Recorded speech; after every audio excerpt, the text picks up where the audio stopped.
नमस्कार।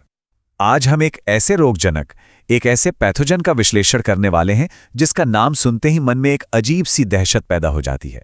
जी हां, हम बात कर रहे हैं रेबीज की। तो चलिए बिना किसी देरी के सीधे इस चर्चा में उतरते हैं। स्रोत सामग्री में इसके लिए जो शब्द इस्तेमाल किए गए हैं वो अपने आप में इस खतरे की गंभीरता को बयां करते हैं। द स्कोर्ज ऑफ रेबीज, यानी रेबीज का प्रकोप। ये कोई साधारण नाम या कोई मामूली बीमारी बिल्कुल नहीं है। अंग्रेजी के शब्द स्कोर्ज पर जरा गौर करें। इसका मतलब कोई आम बीमारी नहीं होता, बल्कि एक तरह की विनाशकारी विपत्ति होता है, और स्रोत सामग्री इसे बिल्कुल इसी तरह एक भयंकर प्रकोप के रूप में प्रस्तुत करती है। इसके पीछे एक बहुत ही ठोस वैज्ञानिक कारण है। देखिए, रेबीज सीधा हमारे शरीर के कंट्रोल सेंटर यानी सेंट्रल नर्वस सिस्टम पर सीधा हमला करता है। और सबसे बड़ी चुनौती क्या है पता है?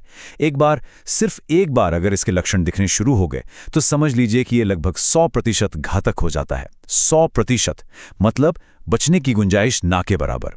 ये एक ऐसी मेडिकल चुनौती है जिसे कतई हल्के में लिया ही नहीं जा सकता। अब नर्वस सिस्टम पर इसके इस विनाशकारी प्रभाव को देखते हुए हमारा अगला सेक्शन बिल्कुल सटीक बैठता है, अ हॉरिबल वायरस। चलिए इस पैथोजन की क्रूरता को थोड़ा और करीब से समझते हैं। अक्सर हमने देखा है कि मेडिकल साइंस बहुत ही जटिल और तकनीकी शब्दों का इस्तेमाल करता है, लेकिन यहाँ स्रोत सामग्री एकदम सीधी और स्पष्ट बात कहती है। Rabies virus, the horrible virus. कोई घुमा फिरा कर बात नहीं की गई, कोई लंबी चौड़ी व्याख्या नहीं। इसे भयानक इसलिए कहा गया है क्योंकि जिस तरह से ये शरीर पर हावी होता है ना, वो सच में रोंगटे खड़े कर देने वाला है।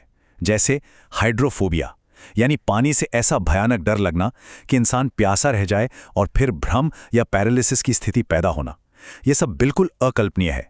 अगर समय रहते वैक्सीन नहीं मिली, जिसे हम पोस्ट एक्सपोजर प्रोफिलैक्सिस कहते हैं, तो ये वायरस इंसान को सबसे क्रूर मौत की तरफ धकेल देता है। सच कहूं तो यह समय के खिलाफ एक ऐसी दौड़ है जहां एक छोटी सी चूक का सीधा मतलब है जीवन का अंत। सेंट्रल नर्वस सिस्टम पर इसका यह सटीक और खतरनाक हमला और इलाज की समय सीमा को लेकर जो भयंकर चुनौतियां हैं, उन्हें देखने के बाद एक बहुत ही गहरा सवाल जहन में आता है। एक ऐसा पैथोजन जो इंसान के शरीर को इस हद तक बेबस कर दे, क्या उसे सिर्फ एक भयानक वायरस का नाम देना काफी है? इसकी ये क्रूरता और इसके खिलाफ इंसानियत का ये जो संघर्ष है, ये एक ऐसा विषय है जो वाकई में हमें गहराई से सोचने पर मजबूर कर देता है।